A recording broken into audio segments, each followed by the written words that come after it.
Two risky $30 million musicals are battling on Broadway, Dolly and Paddington.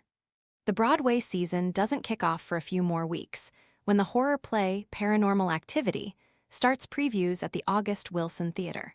To call the state of new musicals these days alarming would be an understatement, but we already have a hot early race.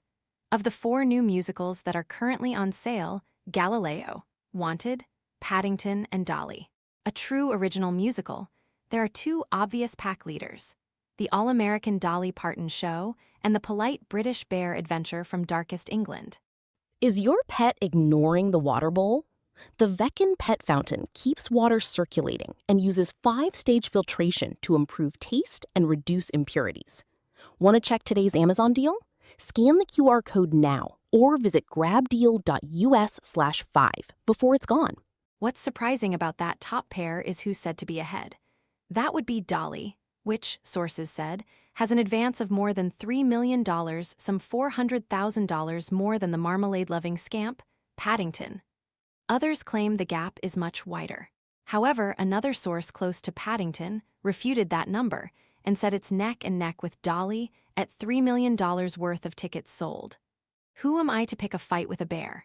What's so left field about these figures is that Paddington is a giant hit in London, one of the hottest shows there in years, and is largely sold out through late September with just scattered seats available through the end of the year. No Broadway musical can say the same. Most are too busy crying on Zoom calls. I saw Paddington last winter at the Savoy Theatre and adored it. The musical is a sweeter, poppier Matilda with impressive tech. Then there's Dolly, the country music show with tunes such as I Will Always Love You and Jolene was mocked to high heaven after its out-of-town Tennessee tryout last summer. One spy told me it would be better off in a drag bar in Vegas. Viperous critics tellingly weren't invited down south, and its Broadway beau was delayed. The situation would seem to be a clear-cut hit versus bomb, right? For one, according to an SEC filing, Paddington is capitalized at a grisly $31 million, close to 2025's pricey flop, Death Becomes Her. The hit London production, a source said, was capitalized at $16.7 million. And then there's the brand's strength. The children's books by Michael Bond aren't widely read by American kids, and their millennial parents have no nostalgia for them like the British ones I saw sobbing in their seats do. Recently, the wonderful movie trilogy has improved the little guy's visibility here a bit.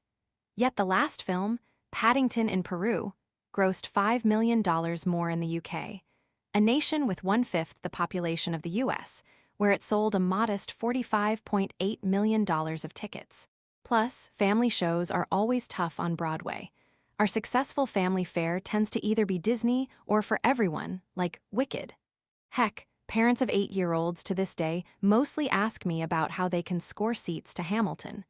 Paddington will need to quickly prove its appeal beyond the very young. Frozen, big flop, couldn't manage that. Of course, Paddington producers Sonia Friedman and Eliza Lumley think I'm merely padding column inches. They say their show, which opens in the spring at the Al Hirschfeld, is in hibernation. We're still 9 months from our Broadway opening, we haven't yet launched our campaign, nor have we announced the cast, and we're very pleased with where we are at this stage, they jointly said. Paddington followed a very similar trajectory in London. Sales accelerated dramatically once previews began. In fact, they exploded as audiences experienced the show for themselves. They've certainly done a little more than blast out a press release. In the lead-up to their announcement, the production blanketed the city with teasing flyers saying, "Have you seen this bear?" in reference to a tense plot point at the end of Act 1. And the character Paddington, who's performed by an actress in a suit while an offstage actor operates the face and provides the kindly voice, appeared on Good Morning America, like a furry Matt Damon. Paddington even tried to muscle in on Nixmania this month in an Instagram video. Dolly, which opens in the winter at the St. A True Original, produced by Parton and the UK's Ambassador Theatre Group, which, the drama, also owns Sonia Friedman Productions, announced its Broadway run with a social media video from Parton only 2 weeks ago and went on sale July 10. There's been little marketing spend beyond that, I'm told. Parton 80 hasn't done any national TV interviews, and her show is selling well anyway, particularly with groups. Dolly's combined price tag for its Nashville tryout and New York productions is a hefty $30 million, including $17 million for Broadway. Like Paddington, it has an uphill climb. Parton and her collaborators, sources said, are addressing the gripes from the earlier run. More of her popular songs will be in the first act, and the story won't be as beat-to-beat biographical as before. That sour initial word of mouth, luckily for Dolly, doesn't seem to have wafted far beyond the gossiping cobras of the theater industry. Dolly Parton is a singular figure in our culture, said British producer Adam Spears of ATG. There's nobody else quite like her. Her humor, her remarkable empathy, and an ability to make everyone feel like they've known her their entire lives. That's key. Every American knows Dolly in their DNA like she's a prettier George Washington.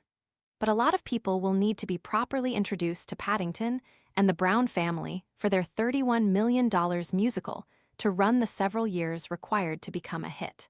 Friedman and Lumley believe their show can do just that. Whilst Paddington is set in London, its themes are universal, they said, tossing in a cent for good measure. At its heart, it's a story about kindness, tolerance, acceptance, and finding home. Those are values that resonate everywhere.